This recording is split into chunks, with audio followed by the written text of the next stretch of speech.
এই যে প্রাণী আছে, এই প্রাণীর থেকে আল্লাহ মানুষকে কেন নিকৃষ্ট বলেছেন? মানুষকে এর থেকে আরো বেশি নিকৃষ্ট স্থানে আল্লাহ কেন নামিয়েছেন?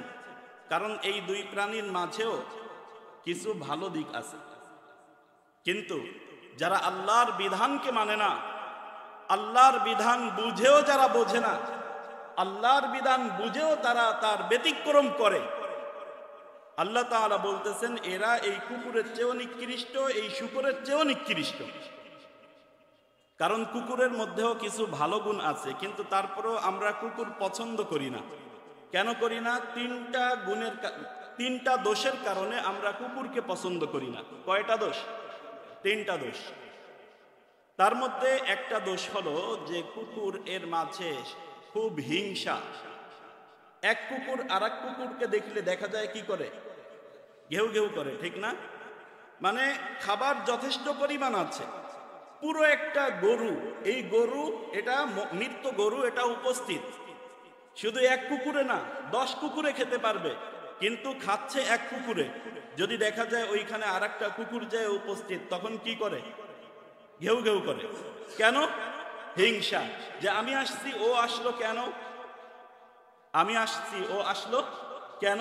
এই হিংসার কারণে সে কি করে? অথচ ও কিন্তু খেয়ে পারবে না, 10 দিন যাবৎ খাবে, তারপরেও শেষ হবে না, কিন্তু তারপরেও ও কি করবে? আর একটা কুকুরকে দেখলে ঘেউ ঘেউ করবে। মানে কি? ওর মধ্যে হিংসা আছে। 2 নম্বর বিষয়, কুকুর নাপাক। মানুষ পবিত্র থাকতে পছন্দ করে, পরিষ্কার থাকতে পছন্দ করে, এটা হচ্ছে মানুষের আখলাক। কিন্তু কুকুর নাপাক এবং অপরিচ্ছন্ন, অপরিষ্কার, এই কারণে মানুষ কুকুরকে পছন্দ করে না। 3 নম্বর, কুকুরের মাঝে প্রচুর পরিমাণ লোভ আছে, এই লোভের কারণে মানুষ কুকুরকে পছন্দ করে না। কিন্তু তারপরেও কুকুরের মাঝে এমন এমন বিষয় আছে যেগুলো দেখা যাবে যে অনেক মানুষ আল্লাহর বিধানকে না মানার কারণে এর থেকে অনেক নিকৃষ্ট স্থানে পৌঁছে যাবে। আমরা মুসলমানরা যারা আছি, যারা আমরা 5 ওয়াক্ত নামাজ পড়ি, যারা আমরা নিয়মিত কোরআন তেলাওয়াত করি, তারা কি আমরা কেউ কুকুর নিয়ে চলাফেরা করি? কিন্তু কুকুর নিয়ে যারা চলাফেরা করে, তারা দেখা যায় যে তাদের মাঝেও এই সমস্ত অভ্যাস। তারা নাপাক থাকতে পছন্দ করে, তাদের পবিত্রতার কোনো বিষয় দেখা যায় যে তারা পবিত্রতার বিষয় এগুলো বোঝেই না। আমাদের মুরব্বীরা একটা কথা বলতেন, কথাটা বাস্তব, যে ইংরেজরা যখন আমাদের এই দেশকে দখল করেছিল, এই ইংরেজরা এরা টয়লেট ব্যবহার করা শিখছে আমাদের কাছ থেকে। ইংরেজরা টয়লেট ব্যবহার করার সভ্যতা শিখেছে কোথার থেকে? মুসলমানের থেকে। না হলে এরা শিয়াল কুকুর যেমন যেখানে ইচ্ছা সেখানে মল ত্যাগ করে, ইংরেজদের অবস্থা এরকম ছিল, যেখানে ইচ্ছা সেখানে তারা মল ত্যাগ করত। কারণ কি? কুকুরের সাথে তাদের মিলামিশা সবচেয়ে বেশি, কুকুরের স্বভাব এটা তাদের মাঝে বেশি। আমেরিকার দেখা যাবে যে একজন মানুষ বের হচ্ছে, সাথে দেখা যাবে কি আর একটাও বের হচ্ছে, একা বের হচ্ছে না, তার সঙ্গী আছে। কিন্তু সঙ্গী কোনো মানুষ না, কি নিয়ে বের হচ্ছে? কি নিয়ে বের হচ্ছে? কুকুর নিয়ে বের হচ্ছে। এই কারণে মানুষকে তারা মানুষ মনে করে না, মানুষকে তারা কুকুর মনে করে, কুকুরের চেয়ে নিকৃষ্ট মনে করে। না হলে দেখেন আফগানিস্তানে 20 বছর পর্যন্ত নির্বিচারে তারা মানুষকে হত্যা করেছে। ইরাকে নিরপরাধ মানুষদেরকে, মুসলমানদেরকে তারা হত্যা করেছে। কিন্তু দেখা যাচ্ছে যে আমরা আল্লাহর এই সমস্ত নিয়ামত এগুলোকে আমরা স্মরণ করতেছি না। স্মরণ করতেছি? আমরা স্মরণ করতেছি? স্মরণ করতেছি না। বোঝা গেল কুকুর তার মালিকের উপরে সন্তুষ্ট থাকে। আমরাও যদি আমাদের মালিক তথা আল্লাহর উপরে আমরা যদি সন্তুষ্ট থাকতে পারতাম, সুখে দুঃখে সর্বহালাতে যদি আমরা আল্লাহর উপরে সন্তুষ্ট থাকতে পারতাম, আল্লাহর দ্বীন ইসলামের উপরে আমরা যদি সন্তুষ্ট থাকতে পারতাম, কোরআনের উপরে আমরা যদি সন্তুষ্ট থাকতে পারতাম, নবী করিম সাল্লাল্লাহু আলাইহি ওয়াসাল্লামের উপরে যদি আমরা সন্তুষ্ট থাকতে পারতাম, তাহলে আমাদের কি নিয়ামত হতো। মুসলিম শরীফের 1884 নম্বর হাদিস, হাদিসটি হযরত আবু সাঈদ খুদরি রাদিয়াল্লাহু তাআলা আনহু থেকে বর্ণিত। এই হাদিসের মধ্যে আমাদের পুরস্কার কি হতো এটা বর্ণনা করা হয়েছে। عن أبي سعيد الخدري رضي الله تعالى عنه قال قال رسول الله صلى الله عليه وسلم ইয়া আবা সাঈদ মান রাদিয়া বিল্লাহি রাব্বা ওয়া বিল ইসলামি দীনা ওয়া বিমুহাম্মাদিন নাবিয়্যা ওয়াজাবাত লাহুল জান্নাহ। হযরত আবু সাঈদ খুদরি রাদিয়াল্লাহু তাআলা আনহু থেকে বর্ণিত, রাসূলুল্লাহ সাল্লাল্লাহু আলাইহি ওয়াসাল্লাম ইরশাদ করেন, হে আবু সাঈদ, যে ব্যক্তি আল্লাহকে রব হিসাবে, নবী মুহাম্মদকে নবী হিসাবে এবং ইসলামকে দ্বীন হিসাবে পেয়ে সন্তুষ্ট প্রকাশ করবে, অর্থাৎ তার উপরে আমল করবে, আল্লাহকে রব বলে স্বীকার করবে, নবীকে নবী বলে স্বীকার করবে, কোরআনের বিধিবিধানকে সে প্রতিষ্ঠা করবে, কোরআনের বিধিবিধান মেনে চলবে, এরপরে দ্বীনের উপরে চলবে। যদি এই কাজের পরে কেউ যদি সন্তুষ্ট থাকে, হাদিসের শেষ অংশে রাসূল করিম সাল্লাল্লাহু আলাইহি ওয়াসাল্লাম বলেন, ওয়াজাবাত লাহুল জান্নাহ, তার জন্য আল্লাহ তাআলা জান্নাতকে ওয়াজিব করে দিবেন। কয়টা জিনিস? তিনটা জিনিস। কয় জিনিসের উপরে সন্তুষ্ট থাকতে হবে? কয় জিনিসের উপরে? তিন জিনিসের উপরে। কি কি জিনিস? একটা হচ্ছে আল্লাহকে রব হিসাবে পেয়ে, বলেন আল্লাহকে রব হিসাবে পেয়ে। এক নম্বর বলেন কি? আল্লাহকে রব হিসাবে পেয়ে। দুই নম্বর বলেন কি? হ্যাঁ, রাসূলকে নবী হিসাবে পেয়ে, আমাদের মুহাম্মদ সাল্লাল্লাহু আলাইহি ওয়াসাল্লামকে নবী হিসাবে পেয়ে যে সন্তুষ্ট। এমনই ভাবে আরেকটা ইসলামকে দ্বীন হিসাবে পেয়ে, মানে ইসলামকে দ্বীন হিসাবে পেয়ে মানে কি? আমি ইসলাম পেয়েছি, এখন ইসলামের যে সমস্ত বিধিবিধান আছে প্রত্যেকটা বিধিবিধান আমার পছন্দ হইতে হবে। এমন না যে আমি মুসলমান পরিচয় দিব আর কৃষ্টি কালচার যা কিছু আছে সব কিছু অমুসলিমদের গ্রহণ করব। তাহলে আমি যদিও বলি আমি ইসলাম পেয়ে সন্তুষ্ট, কিন্তু আসলে ইসলাম পেয়ে কি আমি সন্তুষ্ট? দেখা যাচ্ছে বলতেছি আমি মুসলমান, কিন্তু খেলার সময় আসলে চুল কাটতেছে মেচির স্টাইলে, নাকি? হ্যাঁ, মেচির স্টাইলে চুল কাটে না? বলে কি আমি মেচি, এরপরে আবার কি বলে, আরো কি কি নাম আছে না, রোনাল্ডো, হ্যাঁ রোনাল্ডো, নেইমার, আরো কি কি নাম আছে, ঠিক না? তা এই সমস্ত আকৃতি সে ধারণ করছে, তাদের মতো চুল কাটতেছে আর বলতেছে আমি ইসলাম পেয়ে সন্তুষ্ট। সে কি ইসলাম পেয়ে সন্তুষ্ট না নেইমারকে পেয়ে সন্তুষ্ট? সে কি ইসলাম পেয়ে সন্তুষ্ট না আর একজন মেসিকে পেয়ে সন্তুষ্ট? সে কি ইসলামকে পেয়ে সন্তুষ্ট নাকি রোনাল্ডোকে পেয়ে সন্তুষ্ট? না, সে যদিও বলতেছে, মুখে বলতেছে মুহাম্মদকে পেয়ে সন্তুষ্ট, সে মুখে বলতেছে কোরআনকে পেয়ে সন্তুষ্ট, সে বলতেছে আমি ইসলামকে পেয়ে সন্তুষ্ট, আসলে সে এটা তার মুখের কথা। এই মুখের কথা আর অন্তরের বিষয় দুইটা এক না। আর মুখের কথা আর অন্তরের বিষয় যদি মিল যদি না থাকে, তাহলে সে কি? তাহলে সে কুকুর। কুকুরের একটা অভ্যাস হলো সে কখনো কি করে না? মালিকের খেয়ানত করে না, মুনাফিকি করে না। সে মুনাফিকি করে না। কিন্তু আমরা কি করি? আমরা আল্লাহ আমাদেরকে খাওয়াচ্ছেন, আল্লাহ আমাদেরকে ঘুম পড়াচ্ছেন, আল্লাহ আমাদেরকে সব কিছু দিচ্ছেন, সব কিছু দেওয়ার পরেও এরপরে আমরা আল্লাহর সাথে খেয়ানত করতেছি। আল্লাহ বলতেছেন নামাজ পড়ো, নামাজের নামে খবর নেই। আল্লাহ বলতেছেন রোজা রাখো, রোজার নামে খবর নেই। আল্লাহ বলতেছেন কোরআনের বিধিবিধান মানো, মানার নামে খবর নেই। আল্লাহ বলতেছেন হাদিস মানো, হাদিস মানার নামে খবর নেই। আমরা আমাদের নিজেদের খেয়াল খুশির মতো চলতেছি। তাহলে কি এটা খেয়ানত নাকি খেয়ানত না? তাহলে আমরা খেয়ানত করতেছি, আমরা খেয়ানত করতেছি। হাদিসের মধ্যে কি বলা হয়েছে? আমরা যদি খেয়ানত করি তাহলে আমাদের অবস্থা কি?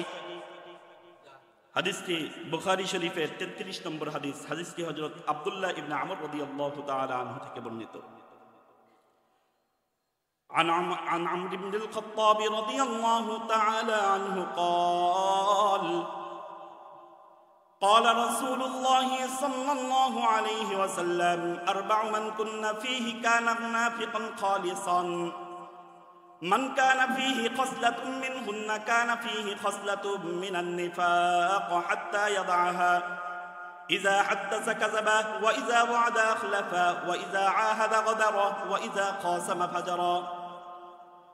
হযরত ওমর ইবনুল খাত্তাব রাদিয়াল্লাহু তাআলা আনহু থেকে বর্ণিত, 4টি দোষ যে ব্যক্তির মাঝে থাকবে ওই ব্যক্তি হচ্ছে খাঁটি মুনাফিক। ওই ব্যক্তি কি? খাঁটি মুনাফিক। 1 নম্বর দোষ, কথা বলে তো মিথ্যা বলে। আমরা মনে হয় মিথ্যা বলি না। 1 নম্বর দোষ কি? কথা বলবে, মিথ্যা বলবে। 2 নম্বর আমানত রাখলে খেয়ানত করবে। 3 নম্বর কারোর সাথে যদি কথাবার্তা বলে দেখা যাবে গালি দিবে, কথার আগে কি বকা দিবে। এই বকা মনে হয় আমরা দেই না, কি বলেন? তাহলে দেখা যাচ্ছে যে মুনাফিকি খাসলাত আমাদের ভিতরের মধ্যে আছে, আমাদের ভিতরে আছে। যদি আমরা যদি এইগুলোকে ত্যাগ করতাম তাহলে কি হতো? আমরা যদি এগুলোকে ত্যাগ করতাম, এক আল্লাহর উপরে আমরা যদি ভরসা করতাম, এক আল্লাহর উপরে আমরা যদি সন্তুষ্ট থাকতাম, তাহলে আমাদের পুরস্কার কি হতো জানেন? হাদিসের মধ্যে আসছে, বুখারী শরীফের হাদিস, হাদিসটি হযরত আব্দুল্লাহ ইবনে আব্বাস রাদিয়াল্লাহু তাআলা আনহু থেকে বর্ণিত। عن عبد الله بن عباس رضي الله تعالى عنه قال قال رسول الله صلى الله عليه وسلم يدخل الجنة من أمتي 70,000 بغير حساب هم الذين لا يسترقون ولا يتطيرون وعلى ربهم يتوكلون।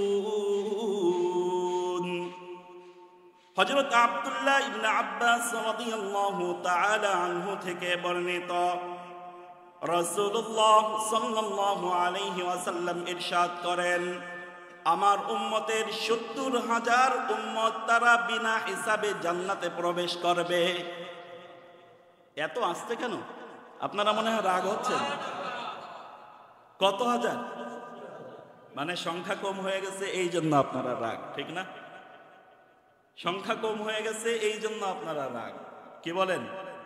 এখন সংখ্যা কম কিসের জন্য কম? কারণ এই গুণের অধিকারী মানুষও কম, এই কারণে সংখ্যাও কম। উম্মতে মুহাম্মাদি কি মাত্র 70,000 নাকি কোটি কোটি? আপনাদের এই যে পাটেরবাগ এলাকা, এই ইউনিয়ন বা এই যে সিটি, এই সিটিতে জনগণ আছে কতজন? ভোটার কতজন আছে? প্রায় সাড়ে চার লাখ, প্রায় 4.5 লাখ। অথচ হাদিসের মধ্যে আসছে মাত্র 70,000 এই সুযোগ পাবে। চাকরি পাবে কয়জন? প্রার্থী 4.5 লাখ, প্রার্থী 4.5 লাখ, কিন্তু চাকরি আল্লাহ দিবেন কয়জনকে দিবেন? 70,000 জনকে দিবেন। এই 70,000 জনকে কেন দিবেন? আর বাদবাকি যারা আছে তাদেরকে দিবেন না কেন? এই তাদেরকে না দেওয়ার কারণ কি? কারণ তারা যোগ্য না, কারণ তারা যোগ্য না, এই কারণে চাকরিও না। যদি যোগ্য হওয়া যায় তাহলে দেখা যাবে যে পাওয়া যাবে। 3টা গুণ অর্জন করতে হবে। কয়টা গুণ? 3টা গুণ যে অর্জন করবে আল্লাহ তাআলা তাকে বিনা হিসাবে মৃত্যুর সাথে সাথে জান্নাত দান করবেন। সেই 3টা গুণ কি কি? 1 নম্বর, তাবিজ দেওয়া যাবে না। তাবিজ আছে না? তাবিজ, হ্যাঁ, কিছু হইলেই আপনারা হুজুরদের কাছ থেকে তাবিজ গ্রহণ করেন না? এই যে তাবিজের বিষয় আছে, এই যে তাবিজ তোমারের যে সমস্ত বিষয় আছে, এই সমস্ত বিষয় যারা করে না, এই সমস্ত বিষয় যারা করে না। 2 নম্বর, নেকফালি বদফালি অর্জন করে।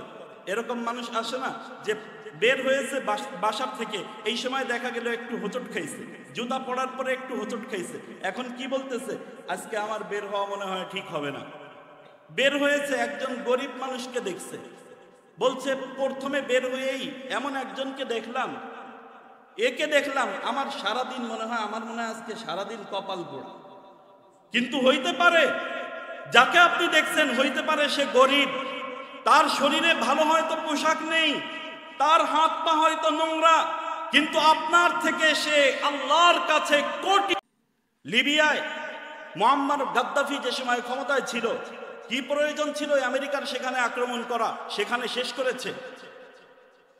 আবার গাজায় সেখানে দেখা গেছে যে মুসলমানরা, তাদের কি অপরাধ? তারা তাদের ভূখণ্ডে বসবাস করতেছে, কিন্তু দেখা যাচ্ছে যে গাজাকে জ্বালিয়ে পুড়িয়ে সেখানে সারখার করে দিয়েছে। ট্রাম্প যে সময় ক্ষমতায় আসবে সেই সময় সে ঘোষণা দিয়েছে সে যদি ক্ষমতায় যেতে পারে তাহলে গাজাকে সে জ্বালিয়ে পুড়িয়ে সারখার করে দিবে। কিন্তু আল্লাহর গজব, আল্লাহ এমন গজব নাজিল করছে আমেরিকার উপরে যে আজ আগুন লাগছে তো লাগছে, এই আগুন থামার কোনো অবকাশ নেই, জ্বলছে তো জ্বলছে, অনবরত জ্বলছে, এবং জ্বলতে জ্বলতে ওয়াশিংটন পর্যন্ত পৌঁছে যাবে ইনশাআল্লাহ। হয় মুসলমানদের কাছে ক্ষমা প্রার্থনা করতে হবে, মুসলমানদের কাছে ক্ষমা প্রার্থনা করতে হবে। যে সমস্ত আকাম কুকাম তারা করেছে, অ্যাঞ্জেলস জ্বলছে, আরো জ্বলবে, আরো আগুন আসতেছে।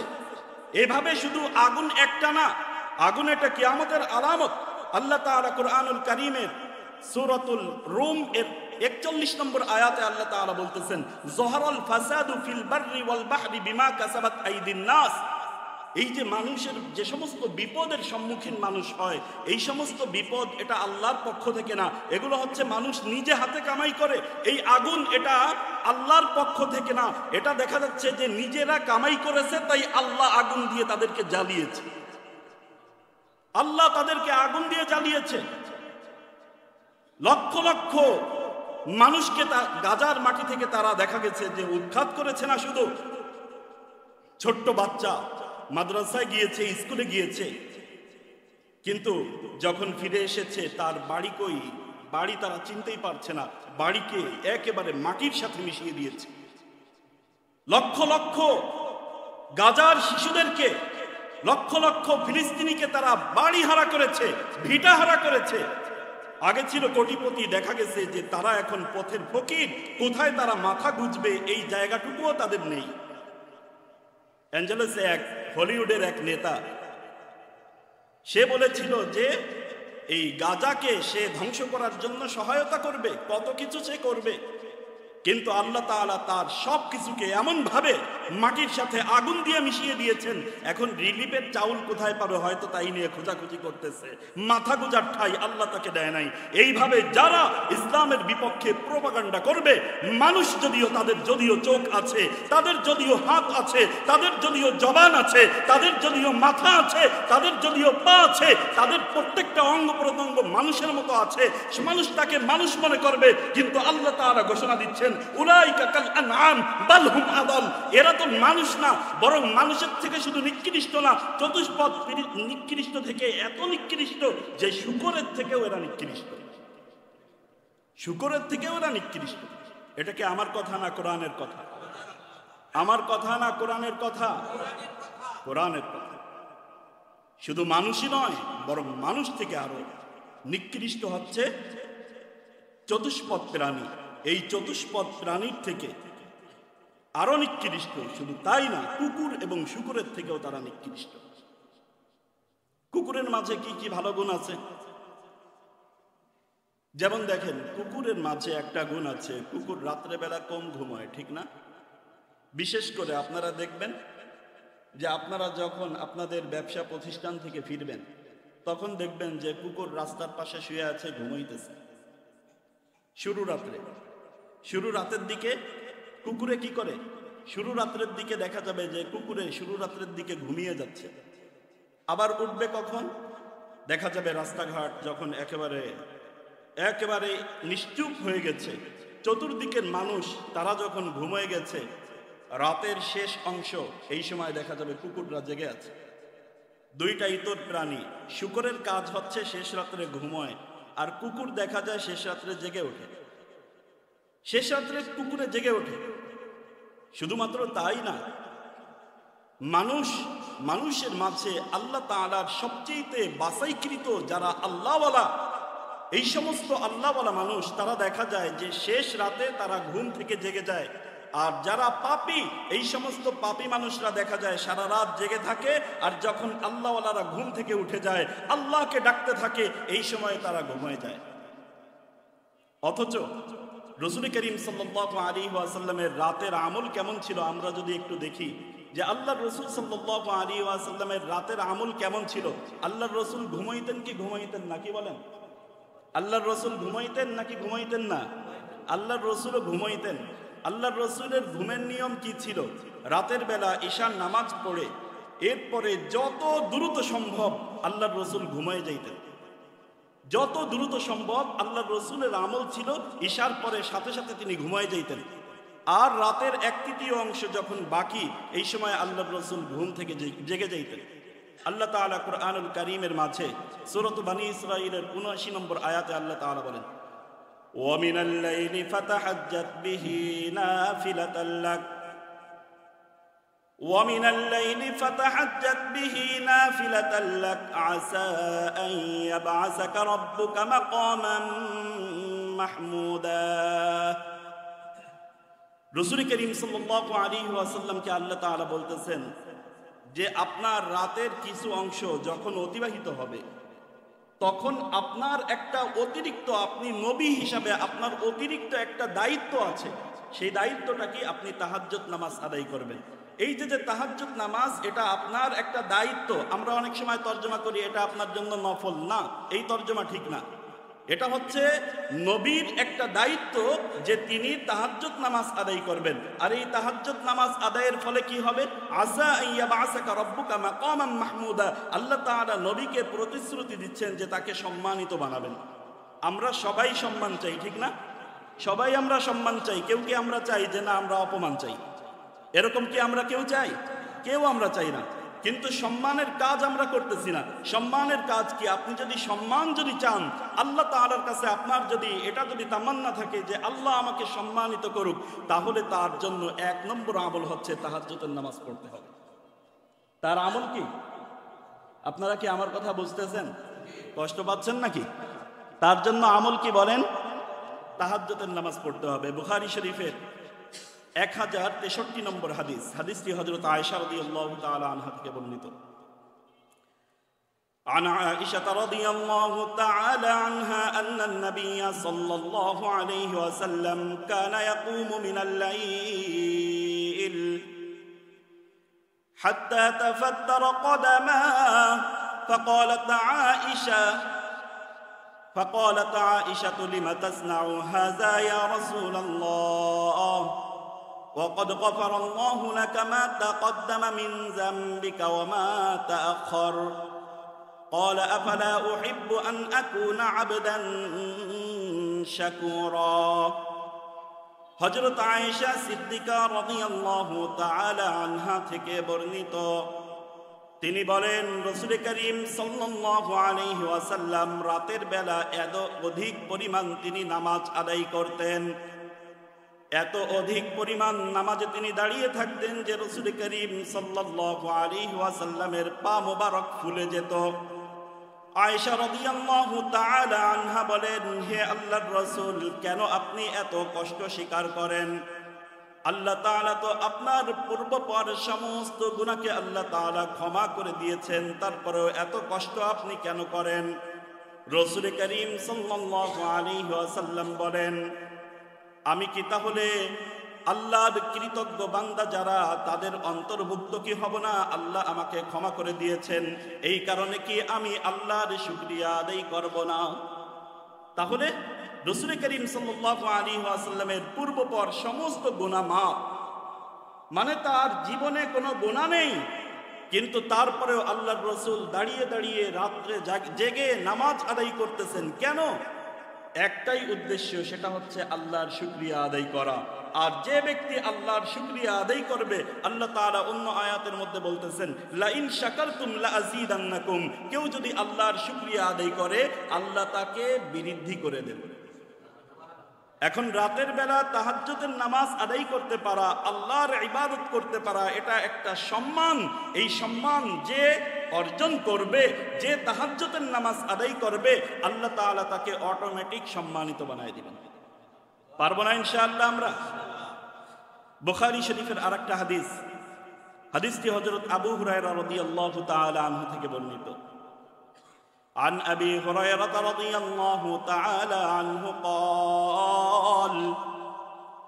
قال رسول الله صلى الله عليه وسلم ينزل ربنا تبارك وتعالى في كل ليلة إلى سماء الدنيا حين يبقى ثلثي الليل الآخر يقول من يدعوني فأستجيب له ومن يسألني فأعطيه ومن يستغفرني فأغفر له। হযরত আবু হুরায়রা রাদিয়াল্লাহু তাআলা আনহু থেকে বর্ণিত, রাসূলুল্লাহ সাল্লাল্লাহু আলাইহি ওয়াসাল্লাম ইরশাদ করেন, রাতের 1/3 অংশ যখন অবশিষ্ট থাকে, আল্লাহ তাআলা নিকটবর্তী আসমান তথা দুনিয়ার নিকটবর্তী আসমানে চলে আসেন। এরপরে আল্লাহ তাআলা মানুষকে আহ্বান করতে থাকেন, ডাক দিতে থাকেন, তোমাদের মাঝে কে আছো আমাকে ডাকবে, আমি তার ডাকে সাড়া দিব। তোমাদের মাঝে কে আছো আমার কাছে চাইবে, আমি তার চাওয়াকে পূরণ করব। তোমাদের মাঝে কে আছো গুনাহগার, আমার কাছে ক্ষমা চাইবে, আমি তার গুনাহকে ক্ষমা করে দিব। কোন অংশে? কোন অংশে?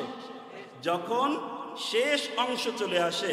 রাতকে আপনি 3 ভাগ করেন, 3 ভাগ করার পরে এরপরে শেষ অংশ যখন হয়, আল্লাহ তাআলা নিকটবর্তী আসমানে অর্থাৎ এই আসমানে চলে আসেন, প্রত্যেক দিন চলে আসেন। এরপরে এসে মানুষকে ডাকতে থাকেন, কে আছো আমাকে ডাকবে, আমি তার ডাকে সাড়া দিব। কে আছো আমার কাছে চাইবে, আমি তার চাওয়াকে পূরণ করব। কে আছো আমার নিকট পাপ করছো, ক্ষমা চাইবে, আমি তাকে ক্ষমা করে দিব। কিন্তু দেখা যায় আমরা তখন কি করি? আমরা কি আল্লাহর ডাকে সাড়া দিতে পারি বলেন? কিন্তু এটা কি করা আমাদের জন্য ঠিক? আমরা কে কে প্রস্তুত আছি ইনশাআল্লাহ তাহাজ্জুদ নামাজ আদায় করব? আমি প্রস্তুত আছি, আপনারা সবাই রাজি আছেন ইনশাআল্লাহ? আল্লাহ তাআলা আমাদের সবাইকে আমল করার তৌফিক দান। কুকুরের আরেকটা বিষয় আছে। আপনারা আবার রাগ করছেন নাকি? মসজিদের মেহরাবে কুকুর কুকুর করতেছে, রাগ করতেছেন নাকি? কুকুর যদি খাবার পায় তাও মালিকের সাথে থাকে, যদি খাবার যদি না পায় তারপরেও মালিকের সাথেই থাকে। মালিককে সহজে ছাড়ে না। কারণ কি? একবার মালিকে তাকে খাবার দিয়েছে, ওটার কৃতজ্ঞতা আদায় করার জন্য সারা জীবন সে এই মালিকের পিছনে পিছনে ঘোরে। কিন্তু আল্লাহ আমাদেরকে চোখ দিয়েছেন, আমরা দেখতেছি। আল্লাহ আমাদেরকে হাত দিয়েছেন, আমরা ধরতেছি। আল্লাহ আমাদেরকে জবান দিয়েছেন, আমরা কথা বলতেছি। আল্লাহ আমাদেরকে কান দিয়েছেন, আমরা শুনতেছি। আল্লাহ আমাদেরকে পা দিয়েছেন, আমরা চলতেছি। পা দিয়ে চলার শক্তি আল্লাহ দিয়েছেন, হাত দিয়ে ধরার শক্তি আল্লাহ দিয়েছেন, চোখ দিয়ে দেখার শক্তি আল্লাহ দিয়েছেন, নাক দিয়ে ঘ্রাণের শক্তি আল্লাহ দিয়েছেন, জবান দিয়ে কথা বলার শক্তি আল্লাহ দিয়েছেন। সব কিছু আল্লাহ দিলেন।